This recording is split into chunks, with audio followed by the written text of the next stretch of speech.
IBPS clerk 6035 vacancy निकली है। इसमें कुल मिला के 11 बैंकों की वैकेंसी है।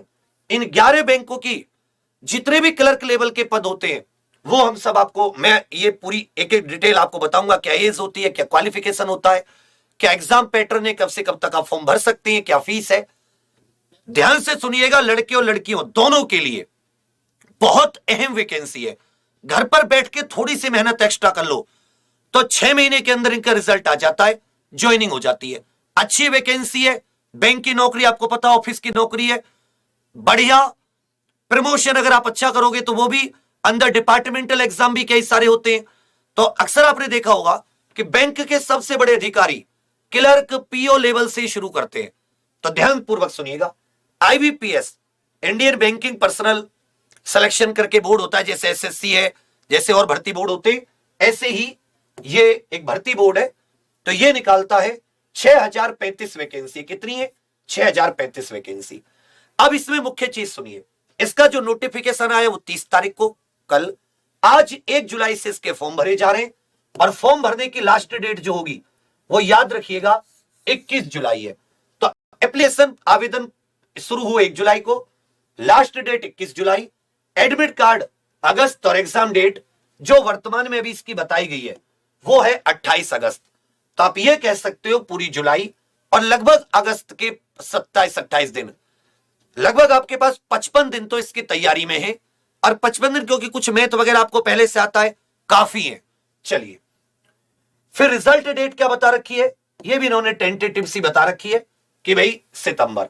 चलिए सिलेक्शन प्रोसेस समझिएगा कि इसका सिलेक्शन प्रोसेस क्या है, फिर और चीजों के बारे में आपको जानकारी देंगे।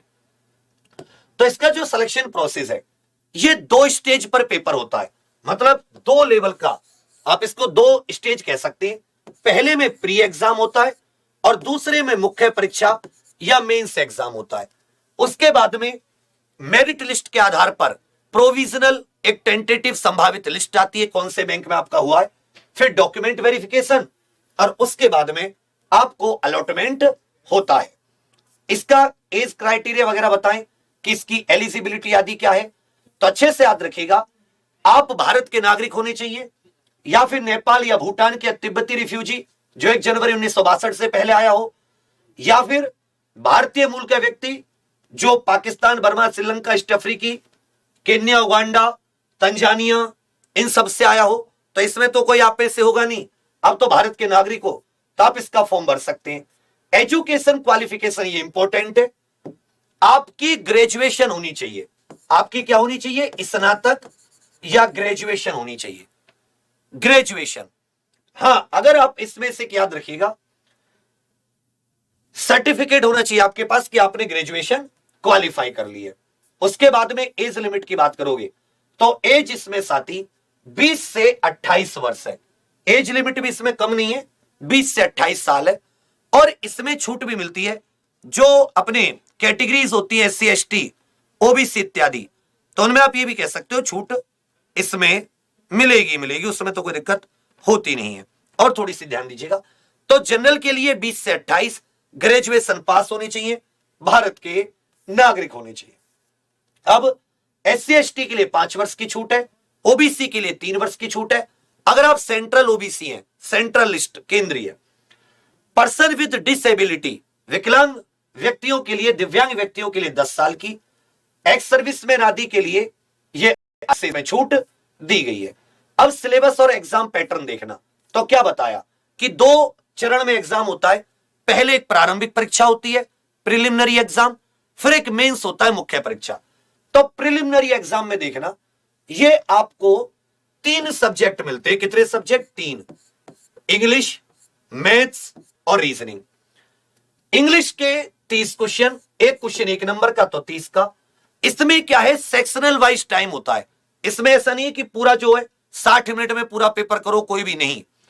एक सेक्शन पकड़ लिया तो सेक्शन के लिए टाइम अलॉट है। टोटल टाइम तो 1 घंटे का होता है, 60 मिनट का। 3 सेक्शन है, इंग्लिश 30 क्वेश्चन 30 नंबर के 20 मिनट में करने होंगे।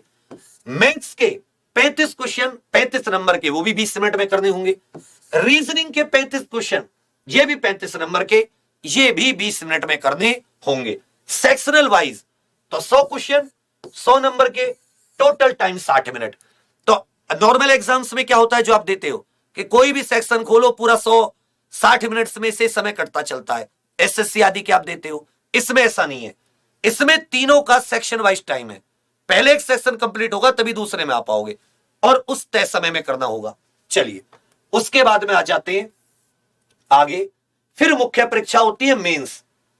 मेंस का देखिए थोड़ा सा ध्यान देकर, इंग्लिश के 40 क्वेश्चन 60 नंबर के, रीजनिंग के 50 क्वेश्चन 40 नंबर के, मैथ्स क्वांटिटेटिव एप्टीट्यूड का मतलब है मैथ्स 50 क्वेश्चन 50 नंबर के, जनरल फाइनेंशियल अवेयरनेस जो वित्तीय जागरूकता है